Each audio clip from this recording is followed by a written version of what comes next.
Jadhavar group of institute बल, बुद्धी आणि सद्विचारासाठी शिक्षण हे ब्रीद घेऊन पुण्यनगरीत गरिबांच्या मुलांना अल्प दरात KG to PG व्यवसायाभिमुख शिक्षण देऊन त्यांना 100% प्लेसमेंट असिस्टन्स देत त्यांचा शैक्षणिक, सामाजिक, आर्थिक, औद्योगिक, कला, क्रीडा, राजकीय, सांस्कृतिक, विज्ञान आणि संशोधन अशा सर्व क्षेत्रात सर्वांगीण विकास व्हावा म्हणून कटिबद्ध असलेली पुण्यातील फास्टेस्ट ग्रोईंग शैक्षणिक संस्था म्हणजे जाधवर ग्रुप ऑफ इन्स्टिट्यूट। उच्च विद्या विभूषित प्राचार्य डॉक्टर सुधाकरराव जाधवर आणि ॲडव्होकेट शार्दूलराव सुधाकरराव जाधवर यांच्या कुशल नेतृत्वाखाली संस्था आज प्रगतीपथावर आहे। पूर्व प्राथमिक, प्राथमिक, माध्यमिक, junior college, BA, BCom, MA, MCom, BBA, BBACA, BCA, BCS, DSM, DMLT, DEd, BEd,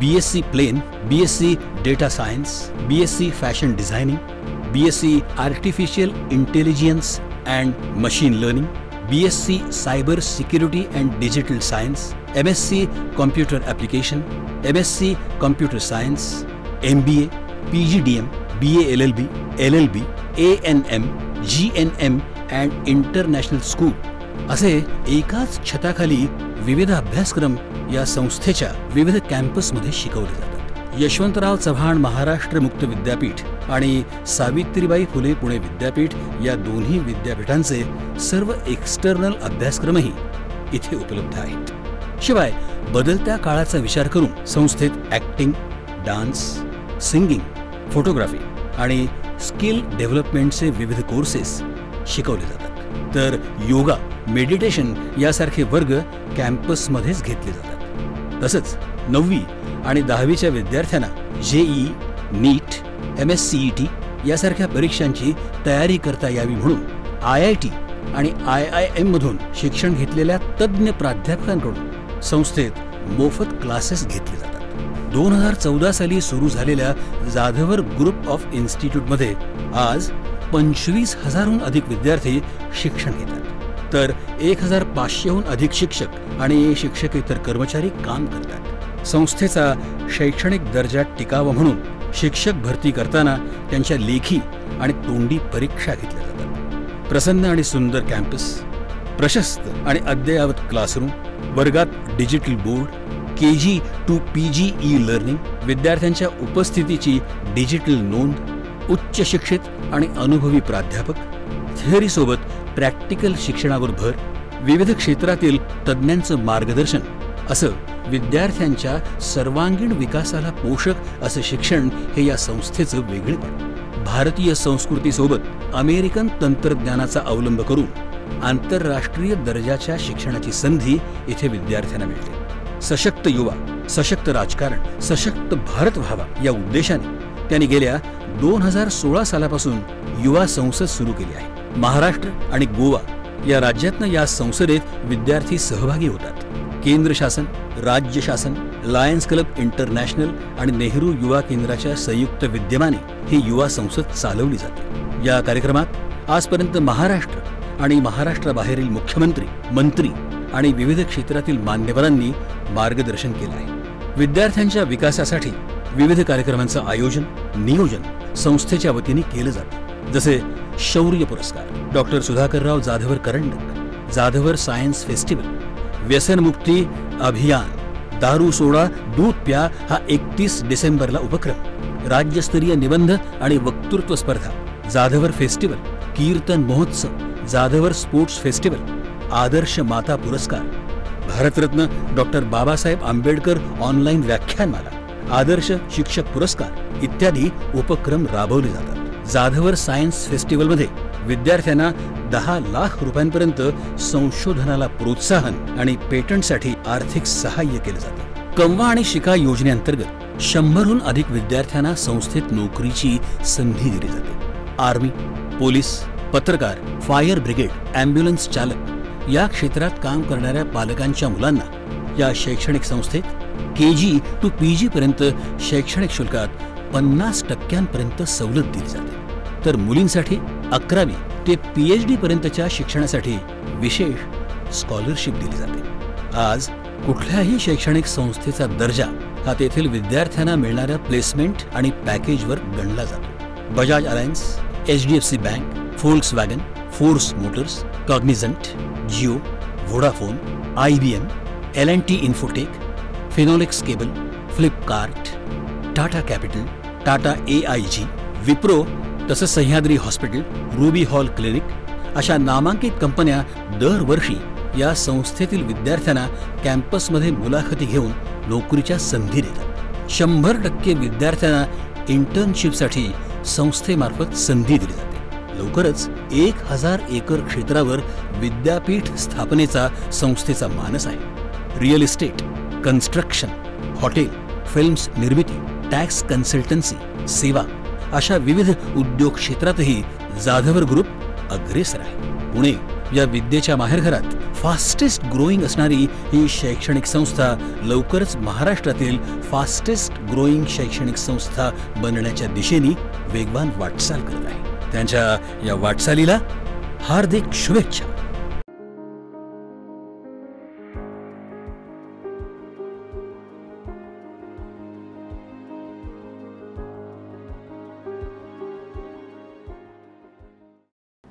doctor Babasaheb Ambedkar यांच्या विचारांचं पाठबळ महाराष्ट्राच्या पुरोगामी असण्यात आहे, महाराष्ट्राच्या एकूण जडणघडणीमध्ये आहे आणि केवळ महाराष्ट्राच्याच नाही तर भारताच्या आणि एकूण अखिल वैश्विक जनसमूहाच्या जडणघडणीमध्ये सुद्धा डॉक्टर बाबासाहेब आंबेडकर यांच्या व्यक्तिमत्वाचा, त्यांच्या विचारांचा फार मोठा प्रभाव आणि रचनात्मक योगदान हे डॉक्टर बाबासाहेबांचं राहिलेलं आहे। या अनुषंगानं ज्यावेळी आपण सामाजिक न्याय या संकल्पनेकडे बघतो त्यावेळी आपल्याला असं लक्षात येतं की न्याय म्हटलं की न्यायाबरोबर एक येणारी दुसरी संकल्पना आहे ती म्हणजे वितरण।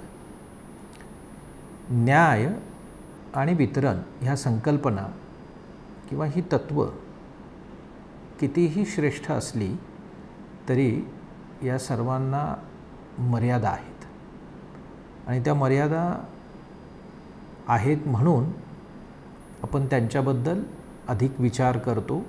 डॉक्टर बाबासाहेब आंबेडकरांनी सुद्धा या बाबतीत अधिक साकल्यानं सर्वंकषपणे विचार केलेला आहे। कसं असतं की भौतिक वितरणाप्रमाणे न्याय किंवा अशा प्रकारच्या गोष्टी म्हणजे ज्या पद्धतीनं आपण भौतिक गोष्टींचं, साधनांचं वितरण करतो तसं न्यायाचं वितरण किंवा आणखी काही मूल्य आहेत ज्याला आपण आत्मसन्मान नावाची गोष्ट असते, त्या आत्मसन्मानाचं वितरण होतंय का किंवा ते केलं जातं का, किंवा आपल्या ठिकाणी माणुसकी या गुणांचा समुच्चय असतो तर माणुसकीचं वितरण आपल्याला प्रत्येकाच्या ठिकाणी सारख्याच पद्धतीनं दिसतं का, हाही प्रश्न आपण विचारला पाहिजेत। किंवा माणसाला मिळणारी प्रतिष्ठा, तर या प्रतिष्ठेचं वितरण सुद्धा जशी भौतिक साधनं असतात त्या साधनांचं वितरण आणि आत्मसन्मान, माणुसकी आणि प्रतिष्ठा या गोष्टींचं योग्य अशा प्रकारचं वितरण झालं पाहिजे। ही एक आदर्श अशा प्रकारची गोष्ट आहे। तसं होतं का हा आपल्यासमोरचा प्रश्न आहे। असा विचार भारताच्या संदर्भात जर आपण विचार करायचा झाला किंवा बहुजनांच्या संदर्भात आपण विचार करायचा झाला तर दोन महान व्यक्तींनी हा विचार केलेला आहे। त्यातलं पहिलं नाव आहे ते महात्मा ज्योतिराव फुले आणि दुसरं नाव आहे अर्थातच डॉक्टर बाबासाहेब आंबेडकर। साधारणपणे थोडंसं आपण याच्या आणखी खोलात गेलो तर काही व्याख्या आपल्याला न्यायाच्या संदर्भात, न्यायाच्या वितरणाच्या संदर्भात आढळतात. एक गोष्ट आपल्याला थोडीशी ग्रीक फिलॉसॉफीकडे घेऊन जाते किंवा ॲरिस्टॉटलियन काळामध्ये घेऊन जाते. आणि ॲरिस्टॉटलनं अशी एक व्याख्या केलेली आहे, समानाला समानतेनं आणि असमानाला असमानतेनं वागवणं म्हणजे न्याय. अशा प्रकारची त्याची व्याख्या आहे. आता तुम्ही या व्याख्येतून भारतात प्रवेश केल्यानंतर तुमच्या असं लक्षात येतं की भारतीय वर्णपरंपरेमध्ये किंवा वर्णाश्रम परंपरेमध्ये साधारणपणे अशाच प्रकारची व्याख्या आहे जी ॲरिस्टॉटलच्या या व्याख्येच्या जवळ जाते. आपापल्या पायरीप्रमाणे राहावं किंवा माणसाला त्याच्या पायरीप्रमाणे वागवा, अशा प्रकारची ज्यावेळी गोष्ट आपण म्हणतो त्यावेळी ही न्यायसंकल्पना समानाला समानतेनं आणि असमानाला असमानतेनं वागवण्याची आहे असं आपल्याला बघायला मिळतं. आता अशा गोष्टी खरं म्हणजे मग ती ग्रीक किंवा भारतीय तत्त्वज्ञान किंवा एकूणच परंपरा जर आपण बघितल्या तर ह्या आधुनिक कालखंडापर्यंत आत्ता आपण चालत आल्यानंतर यातल्या पुष्कळ गोष्टी आपल्याला आत्ता खटकायला लागलेल्या आहेत. आणि म्हणून ह्या अशा म्हणजे ॲरिस्टॉटलची व्याख्या असेल किंवा भारतीय परंपरेतली आपल्या पायरीप्रमाणे आपण राहिलं पाहिजेत किंवा वागलं पाहिजेत, अशा प्रकारची गोष्ट स्वाभाविकपणे काय होते, गैरलागू ठरते किंवा ती निषिद्ध मानली पाहिजेत, अशा प्रकारच्या एका विचारापर्यंत आपण येतो. आणि मग याच्यावरचा उपाय किंवा उतारा म्हणून मग एखादा जॉन रॉल्ससारखा एक माणूस आपल्याला सांगतो की असमानांना समानतेनं वागवणं म्हणजे न्याय. आणि ही व्याख्या किंवा हे तत्त्व आपल्याला अधिक महत्त्वाचं वाटायला लागतं. आता या संदर्भात आणखी थोडं आपण पुढं गेलो तर जिला आपण न्यायाची पार्श्वभूमी म्हणतो ती कशावर अवलंबून असते. मी डॉक्टर बाबासाहेब आंबेडकरांच्या विचारांपर्यंत जाण्यापूर्वी एक प्रस्तावना साधारणपणे ठेवण्याचा मी प्रयत्न करतो आहे. तर न्यायाची पार्श्वभूमी ही साधारण म्हणजे कोणत्याही देशात, कोणत्याही राज्यात, कोणत्याही समूहात न्याय कुठं असतो किंवा न्याय ही संकल्पनाच मुळात कधी येते तर तिथं जिथं विषमता आहे, जिथं अन्याय आहे, अशा ठिकाणीच साधारणपणे न्याय ही संकल्पना म्हणजे जिथं म्हणजे समजा भौतिक साधनांच्या समान वाटपाचं वितरण झालं पाहिजे असं म्हणतो आणि सगळे सदन आहेत, तर सगळे सदन असलेल्या राज्यात या संपत्तीचं समान वाटप आणि त्यातनं ते वितरण आणि न्यायाची संकल्पना संभवणारच नाहीत. तिथं असेल तर वेगळ्या प्रकारची विषमता असू शकते आणि त्या विषमतेच्या संदर्भात ती न्यायाची संकल्पना लागू पडू शकते. आणि म्हणून साधनांचं असमान वाटप या गोष्टीवर न्यायाची पार्श्वभूमी अवलंबून असते किंवा दुसरा म्हणजे साधनांचा तुटवडा. आणि या अनुषंगानं आता ज्यावेळी आपण हे भौतिक साधनांच्या बाबतीत आपण बोलतो, सामाजिक साधारणतः संकल्पना ज्याला आपण मगाशी मी म्हणालो आत्मसन्मान, माणुसकी आणि प्रतिष्ठा, या गोष्टीकडे आपण यायला लागलो की हेच तत्त्व इथंही लागू पडतं असं आपल्याला बघायला मिळतं. याचा अर्थ असा आहे की ज्या समाजात असमानता आहे, भेदभाव आहे, तिथंच न्यायाचं तत्त्व अंगीकारता येतं किंवा लागू पडतं किंवा ते अधिक महत्त्वाचं ठरतं असं आपल्याला बघायला मिळतं. आता या अनुषंगानं भेदभाव संकल्पना जर आपल्याला पाहता आली ती भारतीय समाजामध्ये आहे, वेगवेगळ्या जगाच्या वेगवेगळ्या कोपऱ्यांमध्ये ती आहे. म्हणजे ती जातीच्या अनुषंगानं असेल, वर्णाच्या अनुषंगानं असेल, लिंगाच्या अनुषंगानं असेल, वेगवेगळ्या प्रकारच्या भेदभावाची ती व्यक्ती आणि समूहापर्यंत व्यापलेली अशा प्रकारची ती गोष्ट आहे. आणि म्हणून भेदभावाच्या संकल्पनेकडे सुद्धा वेगवेगळ्या अंगाने बघता येतं असं साधारणपणे आपल्या सगळ्यांना माहिती आहे. म्हणजे उदाहरणार्थ काय म्हणजे आपण क्षेत्रानुसार, समूहानुसार, कामानुसार, स्थळानुसार वेगवेगळ्या प्रकारचे भेदभाव पाडले जातात किंवा पाळले जातात. आता सर्वत्रच हा सगळा जो भेदभावाचा प्रकार असतो तो अन्यायकारकच असतो असं अजिबात नाही. त्यामुळं त्यातही आपण गफलत करता कामा नये. म्हणजे साधारणतः काही भेदभाव हे न्याय देणारे असतात भेदभाव, हेही आपण बघितलं पाहिजे. पण काही भेदभाव मात्र संपूर्णतः अन्याय करणारे असतात, अन्यायमूलकच असतात, हेही आपण लक्षात ठेवलं पाहिजे. आणि हे मी जे काही बोलतो आहे त्याला महात्मा फुल्यांच्या जसा विचारांचा आधार आहे तसा डॉक्टर बाबासाहेब आंबेडकरांच्या विचारांचा देखील आधार आहे. आता समजा एखादं वाहतुकीचं साधन आहे, म्हणजे जहाज असेल किंवा एखादी आगगाडी असेल किंवा एखादी बस असेल. आता या बसमध्ये आपण त्या आसन क्षमतेच्या पलीकडे जाऊन फारशी वाहतूक त्यातून करता येणार नाही आणि म्हणून त्या वाहनातून एका वेळी किती जणांनी वाहतूक किंवा प्रवासी म्हणून जायचं याच्यावर मर्यादा येणार. आता ही मर्यादा लक्षात घेऊन आपण त्याच्यावर काहीच केलं नाही, उपाय शोधला नाही, वितरणाचे नियम शोधले नाहीत, तर मग बळी तो कानपिडी या तत्वानुसार अराजकता माजेल. मग आपण तिथे एक साधं वितरणाचं तत्त्व किंवा भेदभावाचं तत्त्व आपण वापरतो आणि ते पोषक तत्त्व असतं. मग आपण काय म्हणू, माता आणि लहान मुलं असतील त्यांना पहिल्यांदा आपण या बसमध्ये पाठवू, नंतर मग आबालवृद्धांची काळजी घेऊ आणि या न्यायानं अधिक धडधाकट पुरुष किंवा थोडेसे मजबूत शरीरयष्टीनं असलेले हे थोडेसे त्यावेळच्या त्या प्रवासातनं थोडेसे बाजूला राहतील. म्हणजे इथं भेदभावावर आधारलेलंच तत्त्व वापरण्यात आलेलं आहे, पण ते अन्यायकारक नाही अशा पद्धतीची गोष्ट आपल्याला जाणवायला लागते. आणि ही जी वितरणातून आलेली न्यायाची संकल्पना आहे ती आपल्याला पाहता येते. दुसरं, आपण या प्रकारच्या वितरणाचं एक मोठं उदाहरण आहे 1902 साली राजर्षी शाहू महाराजांनी, छत्रपती राजर्षी शाहू महाराजांनी ज्यावेळी दलितांना राखीव जागा दिल्या आणि ही संकल्पना अंमलात आणली, त्यावेळीसुद्धा त्यांना हे जे तत्त्व आहे हे साधारणपणे अशाच प्रकारच्या वितरणाचं किंवा हे भेदभाव करून न्याय देण्याच्या प्रक्रियेवर अवलंबलेलं अशा प्रकारचं तत्त्व होतं.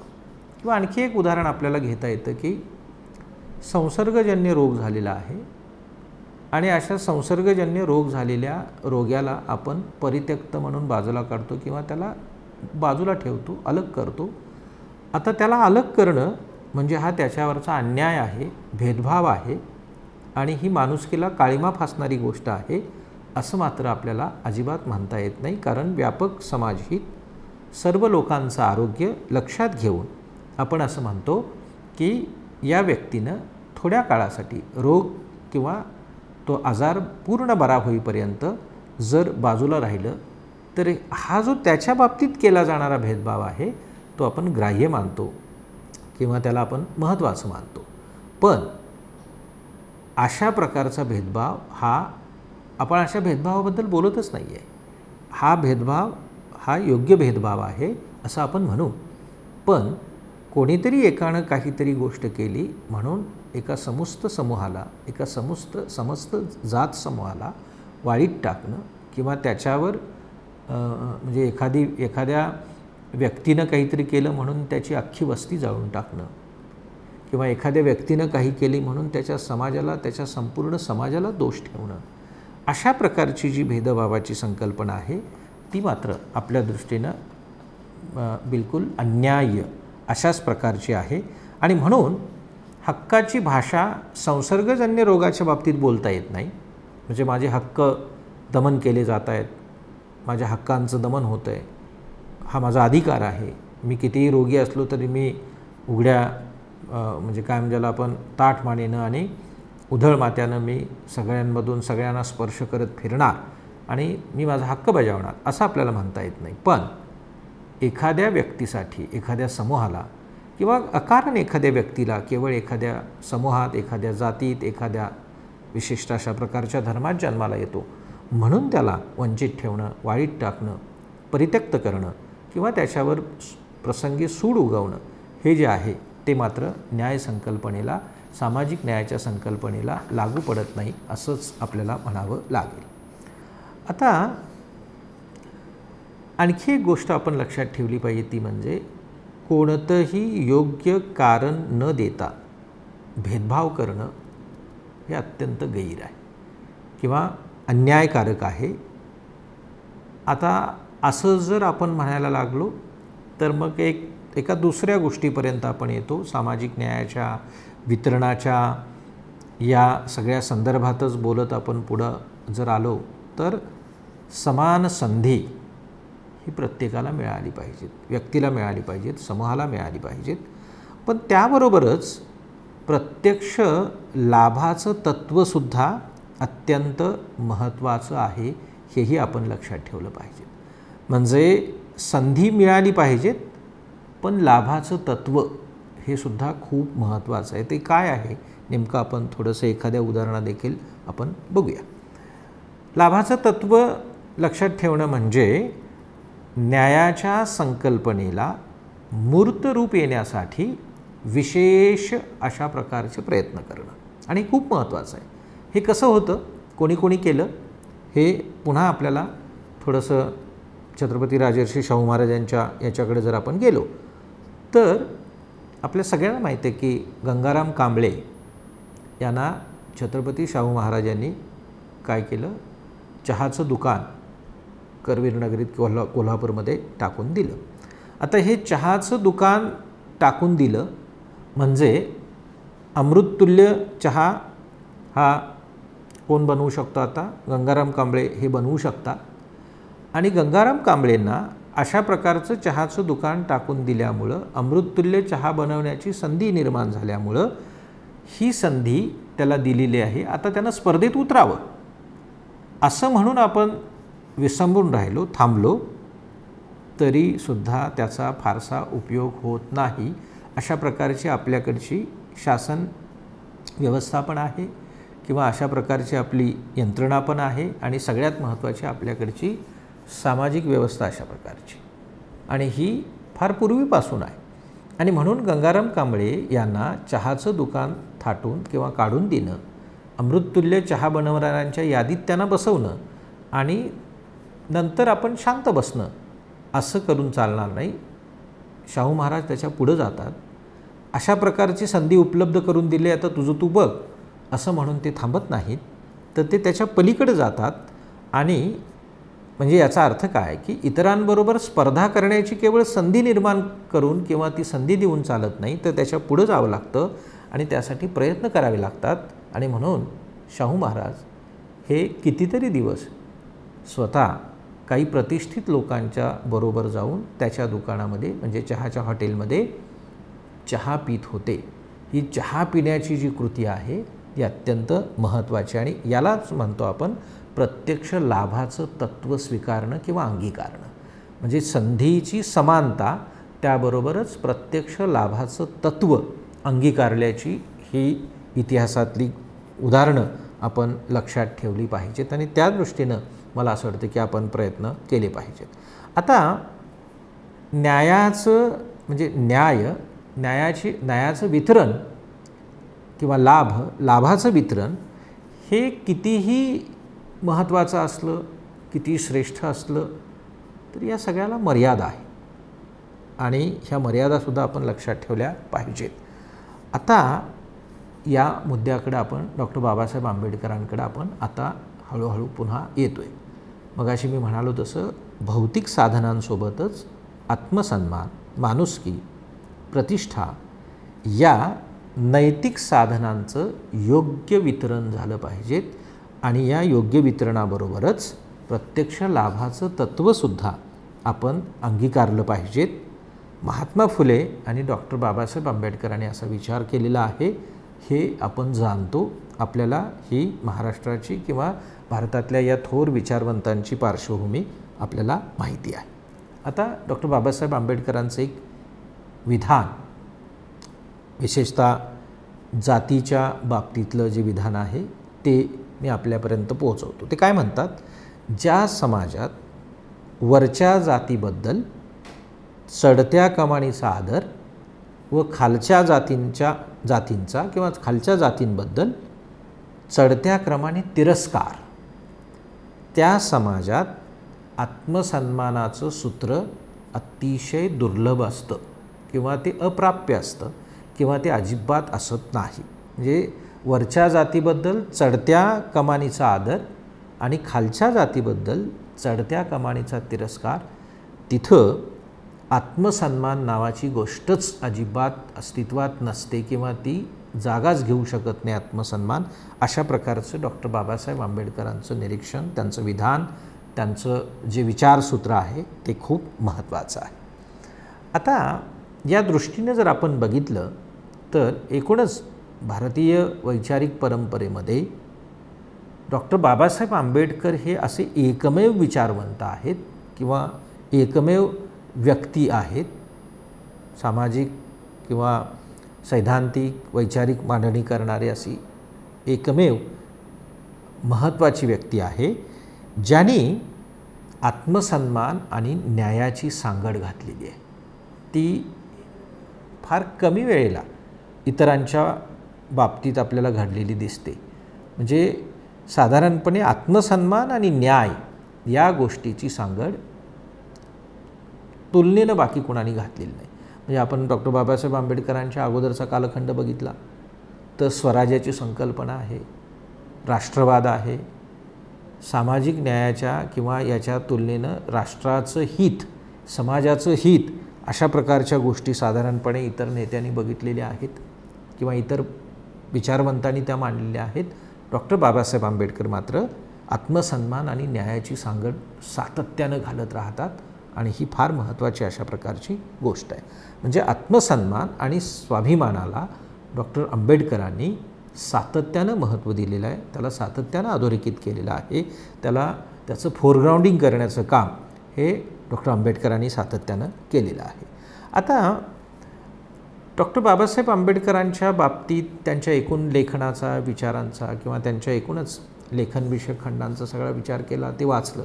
ही पण एक गोष्ट महत्त्वाची आहे की डॉक्टर बाबासाहेब आंबेडकरांचं लेखन वाचणं ही आताच्या काळातली मागच्या काही पिढ्यांमध्ये ती चालत आलेली गोष्ट होती, मागच्या 1-2 पिढ्यांमध्ये.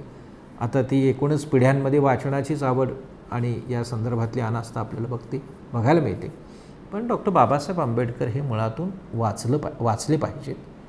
त्यांचं वाचन ही एक वेगळ्या प्रकारची जबाबदारी आपल्या सर्वांवर आहे.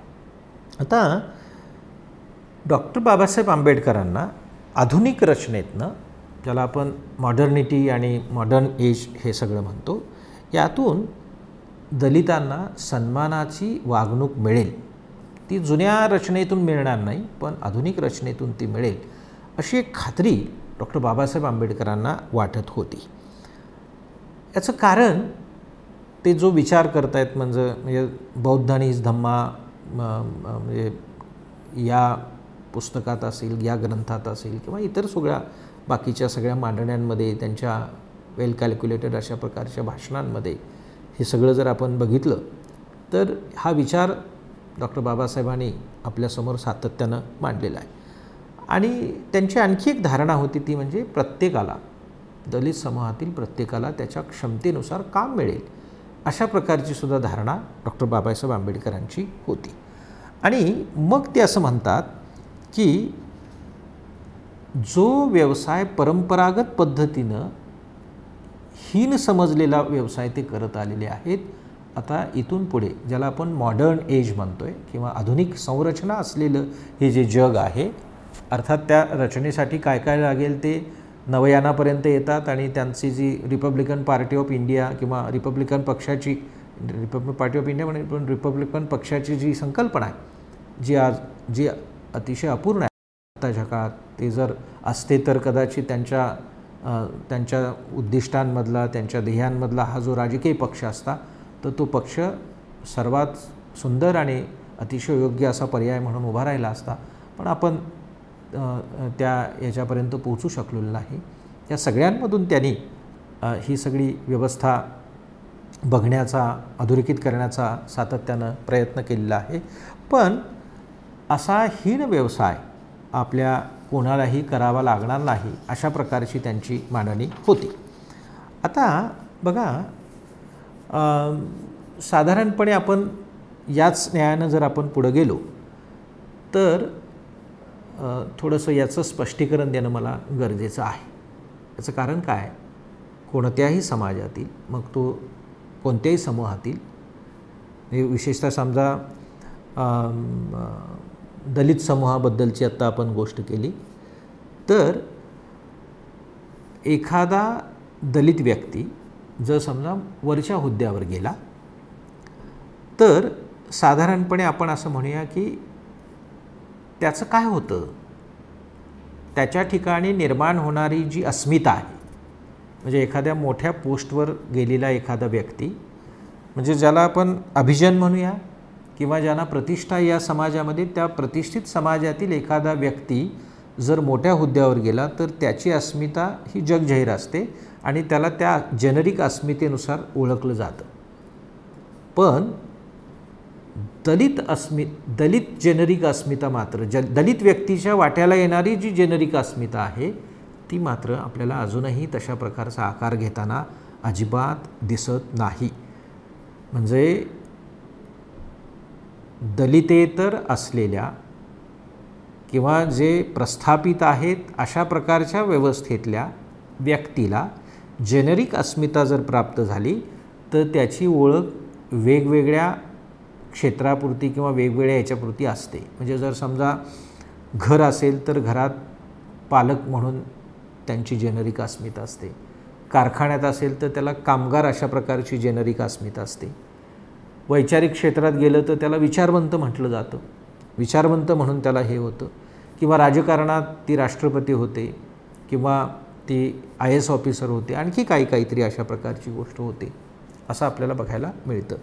पण डॉक्टर बाबासाहेब आंबेडकर यांच्या बाबतीतल्या यांच्या विचारांच्या केंद्रस्थानी असलेली जी गोष्ट आहे त्या गोष्टीकडे आपण जाताना आपण आत्ता असं म्हणू शकतो की दलित समूहातील कोणत्याही एखाद्या अशा प्रकारची जेनरिक अस्मिता लाभलेल्या व्यक्तीच्या बाबतीत मात्र आजही अशा प्रकारची परिस्थिती आपल्याला बघायला मिळत नाही. म्हणून अशा प्रकारची जेनरिक किंवा आधुनिक अस्मिता असलेल्या माणसालासुद्धा अजूनही जात चिकटलेली असते. आणि म्हणून आपल्याकडे जे दलित साहित्य असं म्हणतो, दलित साहित्यिक म्हणतो, दलित विचारवंत म्हणतो, दलित नेता म्हणतो किंवा दलित कलेक्टर अशा प्रकारची साधारणपणे आपण आजही ते काही वेळेला कायम ज्याला आपण भूषण म्हणून सुद्धा या सगळ्या गोष्टींकडं आपण बघतो. आता भारताच्या संदर्भातलं एक उदाहरण आपल्याला सांगता येतं ते म्हणजे त्यावेळचे राष्ट्रपती KR नारायण हे ज्यावेळी फ्रान्समध्ये गेलेले होते त्यावेळी फ्रेंच माध्यमांनी त्यांचं जे वर्णन केलेलं होतं की एक दलित राष्ट्रपती अशाच प्रकारचं भारताच्या संदर्भात वर्णन केलेलं होतं. म्हणजे वैश्विक पातळीवर सुद्धा म्हणजे राष्ट्राच्या सीमारेषा ओलांडून जाताना सुद्धा एखादी दलित व्यक्ती तिला मिळालेली अस्मिता किंवा आधुनिक ओळख ती व्यक्ती म्हणून तिला ती कॅरी करता येत नाही, तर समाज माध्यमं तिथंसुद्धा त्यांची जी मूळ सामाजिक तत्वाला लाभलेली किंवा सामाजिक तत्वावर आधारलेली सामाजिक सत्यावर आधारलेली जी ओळख असते तीच सातत्यानं अधोरेखित केली जाते. आणि म्हणून अशी सामाजिक ओळख ना दलित समूह अद्यापपर्यंत ते पार पाडू शकलेले आहेत आणि ना तशा प्रकारची मुभा इतर समाजानं त्यांना दिलेली आहे. मग त्यात माध्यमं येतात किंवा अनेक प्रकारच्या गोष्टी येतात आणि या सगळ्यांची जाणीव डॉक्टर बाबासाहेब आंबेडकरांना होती. हेच डॉक्टर बाबासाहेब आंबेडकरांनी योग्य पद्धतीनं ओळखलेलं होतं आणि म्हणूनच धम्माचा जो स्वीकार आहे तो या अशा प्रकारच्या पार्श्वभूमीवर आणि अतिशय व्यापक अशा प्रकारच्या म्हणजे काय ज्याला आपण वैचारिक किंवा ज्याला आपण तात्विक अशा रणनीतीनं डॉक्टर बाबासाहेब आंबेडकरांनी तो केलेला आहे.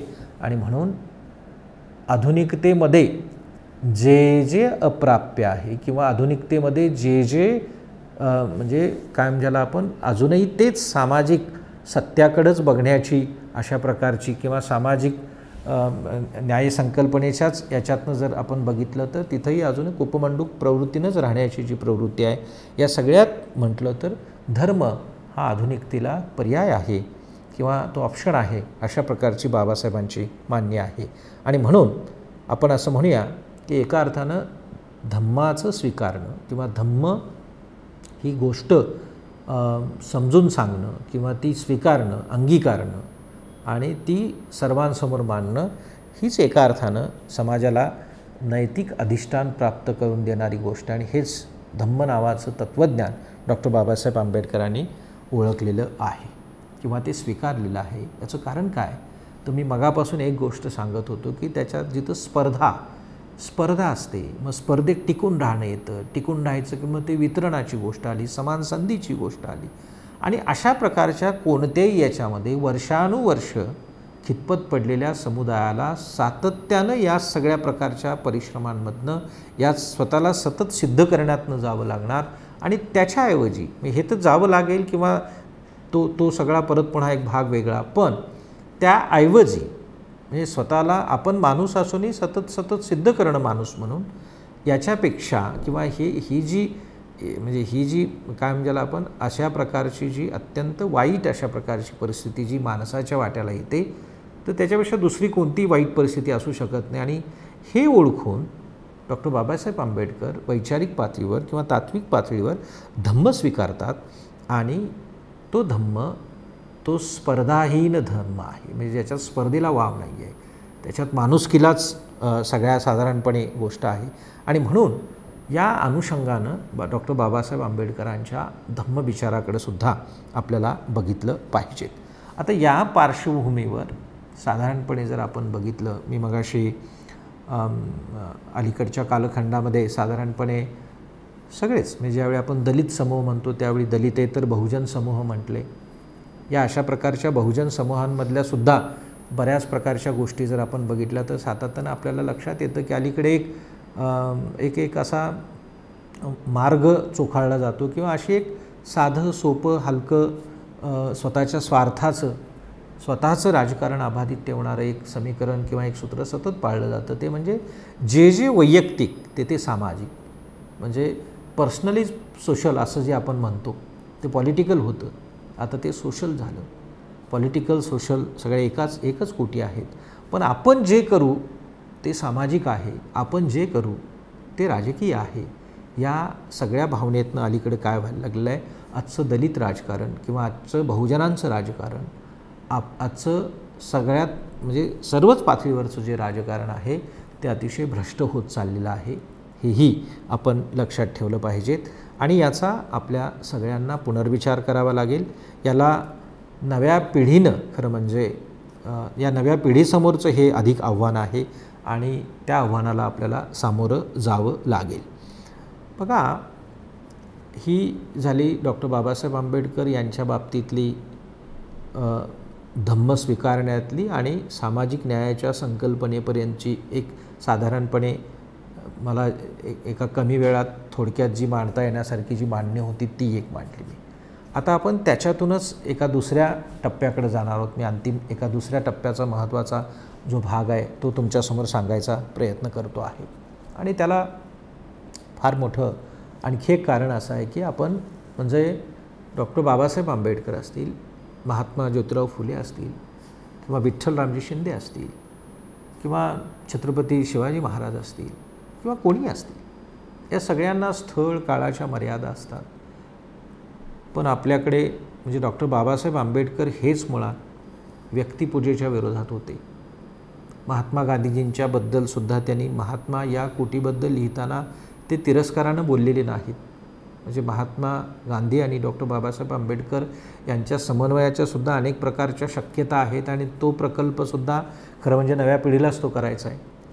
पण डॉक्टर बाबासाहेब आंबेडकर समजून घेताना आपल्याला हेही समजून घ्यावं लागेल की त्यांच्या विचारांमधूनच त्यांच्या विचारांच्या पलीकडे जाणं म्हणजे एका अर्थानं त्यांचा विचार त्यागणं असं नाही, तर त्यांचा विचार अधिक प्रगल्भ करणं किंवा त्यांचा विचार अधिकाधिक विकसित करणं किंवा त्याचं एक्सटेन्शन ज्याला आपण म्हणतो, हे एक्सटेन्शन जर आपण करायला लागलो तरच नवयानाची किंवा धम्म स्वीकारण्याची जी डॉक्टर बाबासाहेब आंबेडकरांची किंवा राजकीय पातळीवरचा एक पक्ष निर्माण करण्याची जी डॉक्टर बाबासाहेब आंबेडकरांची इच्छा होती किंवा ते त्यांना बघायचं होतं प्रत्यक्षातलं, त्यापर्यंत आपण जाऊ शकू.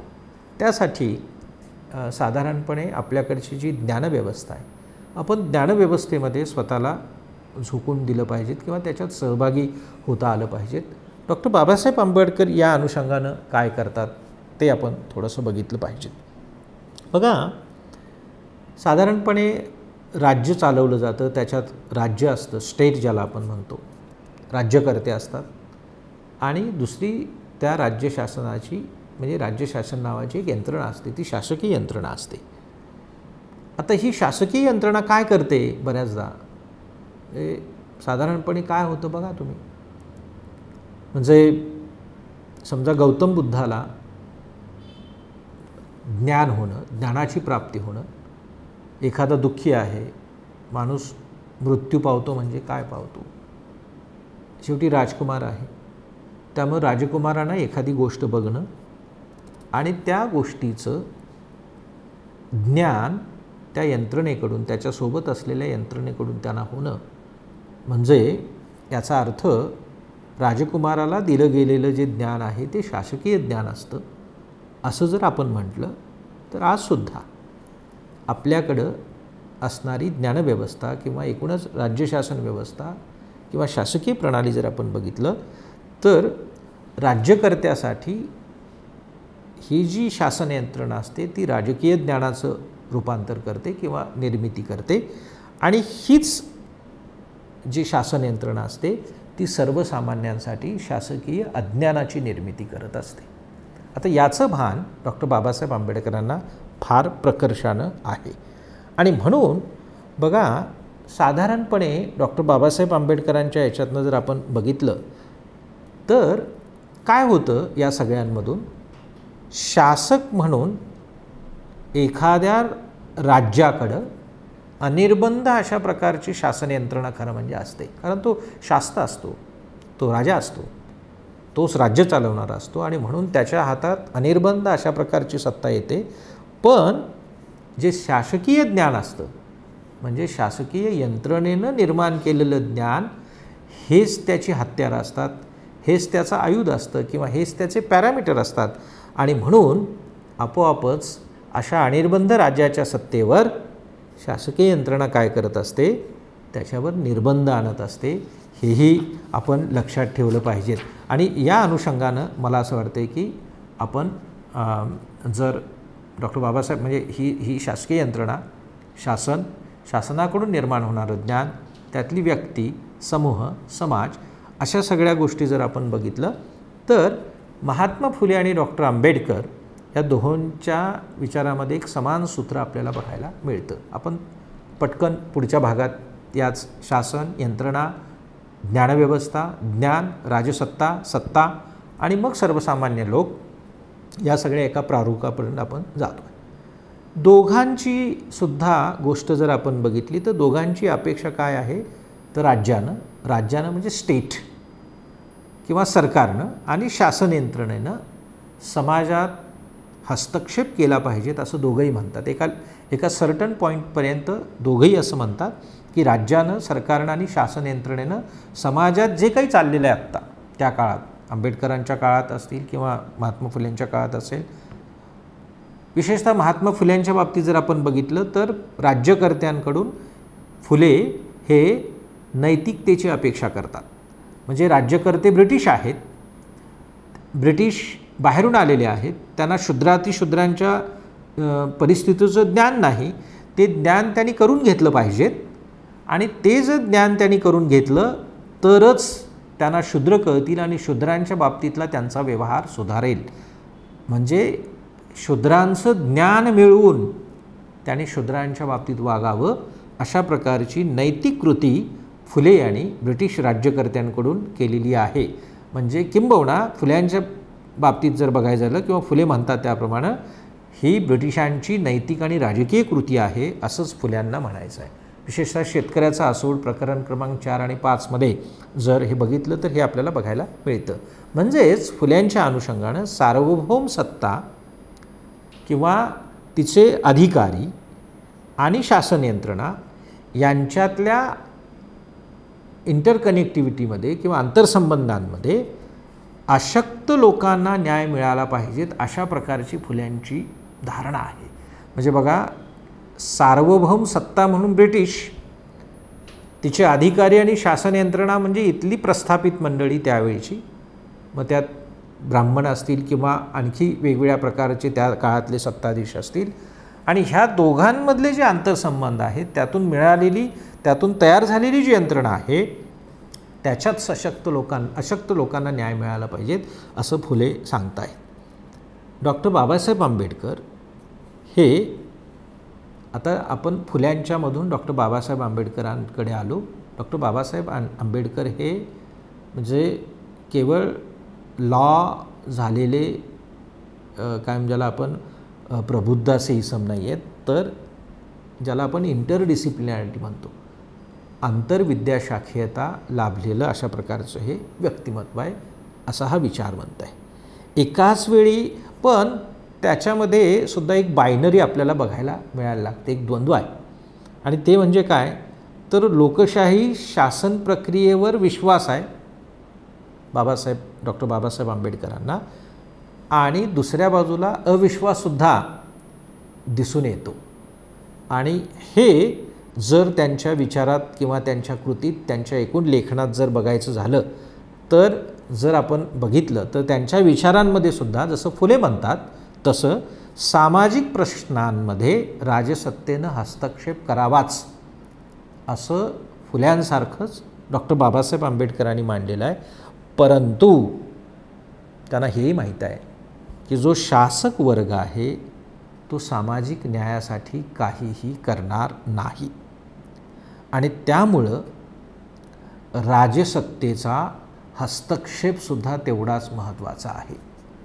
म्हणजे बघा, राजसत्ता आणि शासन यंत्रणा या दोन्हींच्या मर्यादा डॉक्टर बाबासाहेब आंबेडकरांनी मान्य केलेल्या आहेत किंवा जाणलेल्या आहेत, आणि ही जाणीव असल्यामुळंच कदाचित म्हणजे त्यांचं जे सगळ्यात महत्त्वाचं त्यांची सगळ्यात महत्त्वाची जी कृती आहे पुढची, ती म्हणजे स्पेशल प्रोटेक्शन फॉर मायनॉरिटीज, या गोष्टींमधनं डॉक्टर आंबेडकरांनी राज्याला म्हणजे स्टेटला हे कायम मान्य करायला लावलं की कोणत्याही राज्यामध्ये न्याय देण्याची क्षमता फार नसते.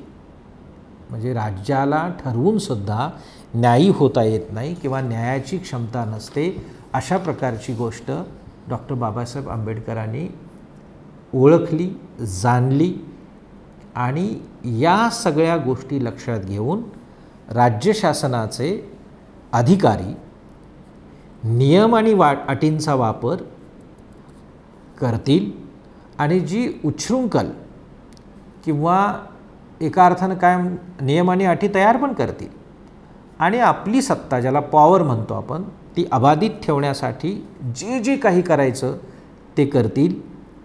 एवढं राजकीय ज्ञान तर डॉक्टर बाबासाहेब आंबेडकरांना स्वाभाविक होतं, आणि असं असूनही राज्यसत्तेबरोबरच राज्य शासनाचे अधिकारी किंवा ही जी शासन यंत्रणा आहे ती चपखलपणे त्या घटनेच्या एकूण सगळ्या कायम ज्याला आपण संरचनेमध्ये बसवणं, ही जी गोष्ट केलेली आहे तिला डॉक्टर बाबासाहेब आंबेडकरांच्या एकूण कार्यामध्ये अतिशय ऐतिहासिक अशा प्रकारचं स्थान आहे. आणि म्हणून राज्याच्या घटनेमध्ये, संरचनेमध्ये एक खास शासकीय यंत्रणा डॉक्टर बाबासाहेब आंबेडकरांनी बसवून राज्य आणि न्यायाप्रत जाणारी शासन यंत्रणा या दोन एकामेकांच्या शेजारी बसून दोघींचा व्यत्यास जो राज्यघटनेमध्ये निर्माण केलेला आहे त्याला तोड नाही. आणि मला असं वाटतं की नव्या पिढीनं या संदर्भात थोडंसं अधिक पुढं जाण्याची गरज आहे. या संदर्भातला मी एक मुद्दा जाता जाता आणखी मांडतो आहे, तो म्हणजे सत्तेचं दमन किंवा शोषण, सत्तेतून होणारं दमन किंवा सत्तेतून होणारं शोषण, म्हणजे सत्तेचा दमन आणि शोषण करण्याचा जो विचार असतो तो आजपर्यंत आपण करत आलेलो आहोत. मला असं वाटतं की महाराष्ट्रातील आणि भारतातील सर्वच सामाजिक चळवळी, राजकीय चळवळी ह्या शोषण आणि दमनाच्या बाबतीत सातत्यानं बोलत राहिलेल्या आहेत. पण मी माझ्याच पिढीसमोर आणि पुढे येणाऱ्या नव्या पिढीसमोर मला असं म्हणायचं आहे, मला असं मांडायचं आहे की दमन आणि शोषणापेक्षा सत्तेचा वेगळा विचार आपण करणार आहोत की नाही. याचं कारण आपल्याला सत्ता किंवा दमन नीट ओळखायचं असेल तर सर्वंक सत्ता, सत्तेच्या, त्याला आपण पॉवर म्हणतो किंवा ज्ञान म्हणतो, या सगळ्या संकल्पनांपर्यंत आपल्याला जावं लागेल. ज्याला मिशेल फुकोनं ज्ञान किंवा आर्किओलॉजी ऑफ नॉलेज, ज्ञानाची एकूण सगळी जी गोष्ट आहे ती जी मांडलेली आहे, आपल्याला तिथून पुढं जावं लागेल. म्हणजे जातीच्या संदर्भातले प्रश्न आपण विचारतो, म्हणजे जात कशा कशात असते किंवा जात म्हणजे काय, अशा प्रकारचे प्रश्न विचारले जातात. अशा सगळ्या प्रश्नांची उत्तरं आपण काय देतो तर जे जे आपल्याला दिसतं त्या सगळ्यांची उत्तरं साधारणपणे अमुक अमुक त्याचं वर्णनात्मक उत्तर देण्याचा आपण प्रयत्न करतो. पण जसं डॉक्टर बाबासाहेब आंबेडकरांनी हू वेअर शूद्राज हा लेख लिहून त्या काय ज्याला आपण त्या गाभ्यापर्यंत जायचा प्रयत्न, म्हणजे ते गाभ्यापर्यंत गेलेच आणि अत्यंत कळीचा प्रश्न आपल्याला विचारला, कोण, म्हणजे जात म्हणजे काय, म्हणजे जात काय असते, या सगळ्यांच्या उत्तरापर्यंत आपल्याला जाता येईल. अर्थात डॉक्टर बाबासाहेब आंबेडकरांनी या बाबतीत पारंपरिक ज्ञानव्यवस्थांचा उच्चारही केला, त्याचा वापरही केला. बऱ्याच वेळेला व्यापक जनहित किंवा जनमत आणि त्या काळातलं सत्तेचं किंवा एखाद्या यंत्रणेचं जे ज्ञान वापरण्याची जी अपरिहार्यता येते तो कदाचित त्याच्यातला भाग असू शकतो. पण आपल्याला त्याही पलीकडे जाऊन मला असं वाटतं की वेगळे मार्ग विकसित करावे लागतील. आणि म्हणून डॉक्टर बाबासाहेब आंबेडकरांच्या या जयंतीनिमित्त आपल्याला हा निर्धार करावा लागेल आणि तो सर्वच समूहांना निर्धार करावा लागेल. आपलं राजकारण, आपलं समाजकारण, आपल्या एकूणच मानवी व्यवहार, माणसाबद्दलचं आपल्या ठिकाणी असलेलं मत किंवा त्याच्याबद्दलचा आपल्या ठिकाणी असलेला विचार, हा सगळा जर आपण सुस्थापित करायचा असेल तर मला असं वाटतं की केवळ शोषण आणि केवळ दमन यांच्या भोवती असलेलं राजकारण ते तर महत्त्वाचं आहेच, पण त्याच्यातून पुढं जाऊन त्याच्यातून बाहेर पडून आपण वेगळं काही करायला पाहिजेत. पण हेही माहीत आहे की आत्तापर्यंतच्या सगळ्या ज्या काही चळवळी आहेत त्या चळवळी फोल ठरण्यालासुद्धा हेच कारण ठरलेलं आहे. कारण आपण जर दमनाविरुद्ध बोललो नाही, शोषणाविरुद्ध बोललो नाही तर आपण निष्प्रभ ठरू, असंच आत्तापर्यंत सर्व चळवळींना वाटत आलेलं आहे. मला असं वाटतं की आपण या सगळ्या प्रकारच्या अशा आत्मलुब्धतेतून आपल्याला बाहेर पडावं लागेल. आणि म्हणून जर साधारणपणे दलित राजकारणाच्या या अशा सार्वजनिक अपयशाचं खरं काय म्हणजे आपण विश्लेषण जर आपण करू शकलो तर कदाचित जे दलितेतर समूह आहेत, जे या सगळ्या दलित राजकारणाशी, दलित चळवळीशी, दलित समूहांशी वैचारिक आणि रचनात्मक अशा प्रकारचं नातं सांगतात, त्यांना कुठंतरी एक थोडी थोडी जाग येईल. आणि म्हणून मला असं वाटतं की डॉक्टर बाबासाहेब आंबेडकरांच्या या जयंती दिवशी दलितेतर असं सगळं जे काही वाद विवाद आणि ही जी दरी आहे ती मिटवून दलित राजकारणाचं सुद्धा किंवा दलित चळवळींचं सुद्धा यश आणि अपयश हे अधिक साक्षेपानं जर आपण बघत राहिलो तर कदाचित यातूनच बहुजन अशा चळवळी, बहुजन असे समूह आणि एकूणच भारतातले सर्व समूह खडबडून जागे होतील आणि एका वेगळ्या न्याय, सामाजिक न्यायाच्या वेगळ्या संरचनेला आणि वेगळ्या रचनेला सामोरे जातील असा मला विश्वास वाटतो. आणि मला असं वाटते की या अनुषंगानं आपण सर्वांनी विचार करावा अशी मी आपल्याला विनंती करतो. धन्यवाद.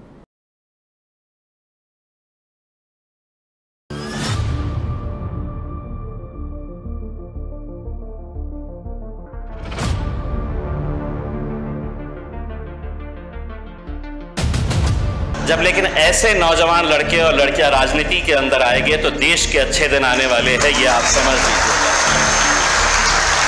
युवा संसद युवा शक्तीला योग्य गती आणि दिशा देऊन समाजकारण आणि राजकारणामध्ये अधिष्ठान निर्माण करण्याकरता आणि सशक्त युवा सशक्त राजकारण सशक्त भारत व्हावा या उद्देशाने जाधवर ग्रुप ऑफ इन्स्टिट्यूटने 2016 पासून युवा संसद सुरू केली आहे. तरुण वर्गाला काहीतरी ॲस्पिरेशन्स आहेत, ॲस्पिरेशन्स असणं खूप गरजेचं आहे. जर पुढे काही आपल्याला करायचं असेल तर आपल्यामध्ये इच्छाशक्ती असली पाहिजे. ती इच्छाशक्ती आपल्या सगळ्यांमध्ये बघून खरंच खूप अभिमान वाटतो. देशातील लोकशाही बळकट व्हायची असेल तर सुशिक्षित युवकांनी राजकारणात आलं पाहिजे हा विचार घेऊन युवा संसदेच्या माध्यमातून 1000हून जास्त युवक राजकारणाच्या मुख्य प्रवाहात आणण्यासाठी जाधवर ग्रुप ऑफ इन्स्टिट्यूटने उचललेलं हे पाऊल समाजाला वेगळी दिशा देणार आहे. आताच्या राजकारणामध्ये जर का तुम्हाला टिकून राहायचं असेल तर तुमची फेस व्हॅल्यू ही आता आपण स्वतः त्या ठिकाणी क्रिएट करायला शिकलं पाहिजे. जोपर्यंत तुमची फेस व्हॅल्यू तुम्ही समाजापुढे घेऊन ठेवू शकत नाही तोपर्यंत समाज किंवा नागरिक तुमच्यापर्यंत आकृष्ट होऊ शकत नाही. अशी सध्याच्या राजकारणाची परिस्थिती आहे.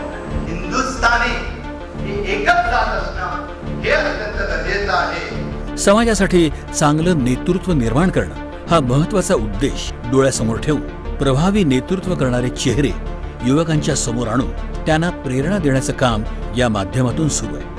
राजकारणाच्या गठार गंगेमध्ये आपल्याला हात घालावा लागेल का घालावा लागेल, पण आज सज्जन माणसं ही निबळत झालेली आहेत आणि त्यामुळं राजकारणामध्ये बांडगुळ नावाच्या किड्यांचा सुळसुळाट सुटलेला आहे. जोपर्यंत सज्जन माणसं निबळतपणा सोडणार नाहीत तोपर्यंत राजकारणाची गटारगंगा स्वच्छ होणार नाही. तुमच्या पाठीशी किती जण आहेत हे मोजण्यापेक्षा तुम्ही किती जणांच्या पाठीशी उभे आहात हे युवकांना कळावं हा विचार युवकांच्या मनात प्रभावीपणे रुजवण्याचं काम या संसदेत विचारांचं मंथन करून केलं जातं. तुम्हाला तुमचं चॅलेंज आणि रस्ता तयार करायचा असेल तर स्वतःच्या दिमागाने चालण्याचा प्रयत्न करा. सारं पैशावरच होतं काय असं नाही, काय गरज नाही पैशाची. फक्त डेडिकेशन, डेवोशन आणि डिटर्मिनेशन पाहिजे. त्याग करायची, कष्ट करण्याची कुवत पाहिजे. आणि मलाच पाहिजे म्हणायची गरज नाही. मलाच पाहिजे, मलाच चेअर पाहिजे बिलकुल नाही. जनतेनं म्हणलं पाहिजे की तुम्ही बसावं. महाराष्ट्र आणि गोवा राज्यातून या संसदेत युवक सहभागी होतात. सावित्रीबाई फुले पुणे विद्यापीठ, lions club international, rotary club आणि नेहरू युवा केंद्राच्या संयुक्त विद्यमाने ही युवा संसद चालवली जाते. या संसदेत आजपर्यंत महाराष्ट्र आणि विविध राज्यातील मुख्यमंत्री, मंत्री आणि विविध क्षेत्रातील अनेक मान्यवरांनी या युवा संसदेमध्ये विविध विषयांवर मार्गदर्शन केलेलं आहे.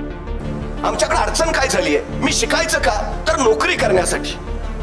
जोपर्यंत आम्ही शिक्षण नोकरीसाठी घेऊ तोपर्यंत आम्ही कुणाचे तरी नोकरच बनू.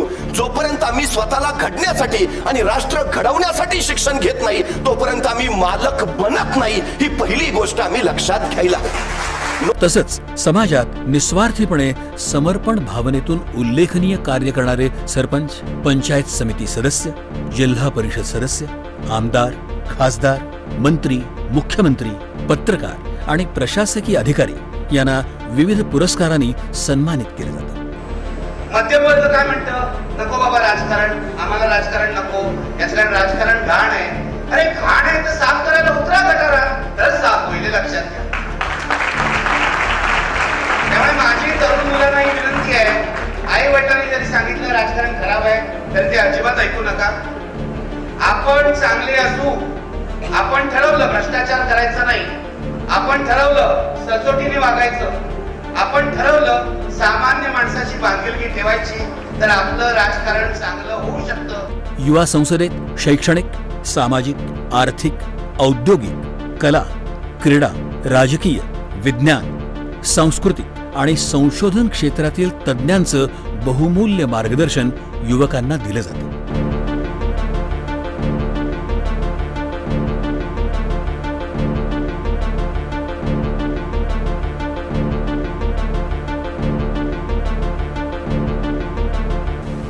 मला माहित आहे की इथं जे देशाचे भावी नागरिक आहेत त्यामधूनच कोणी आमदार बनेल, कोणी खासदार बनेल, कोणी जिल्हा परिषद सदस्य बनेल. मग असं सांगितलं शार्दूल आपले पाटीलने की एक मुलगी याच्यातले एक जिल्हा परिषद सदस्य झाले.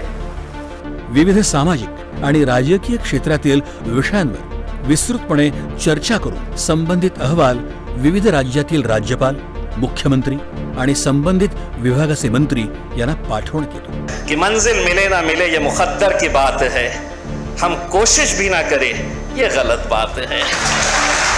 उच्च विद्या विभूषित संस्थापक अध्यक्ष प्राचार्य डॉक्टर सुधाकरराव जाधवर आणि उपाध्यक्ष ॲडव्होकेट शार्दूलराव सुधाकरराव जाधवर यांच्या कुशल नेतृत्वाखाली या संस्थेने राबवलेला युवा संसद हा अभिनव उपक्रम जगात सर्वात मोठा असलेल्या आपल्या देशातील लोकशाही बळकटीकरणाला नक्कीच हातभार लावेल असा विश्वास वाटतो.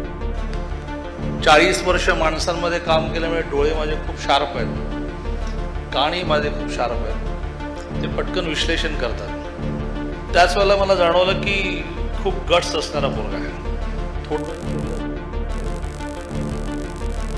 खूप गट्स असणारा मुलगा आहे. आणि आज इथे शांतपणे सगळं त्याचं पाहता पाहता असं लक्षात आलं की हा खूप मोठा माणूस होऊ शकतो.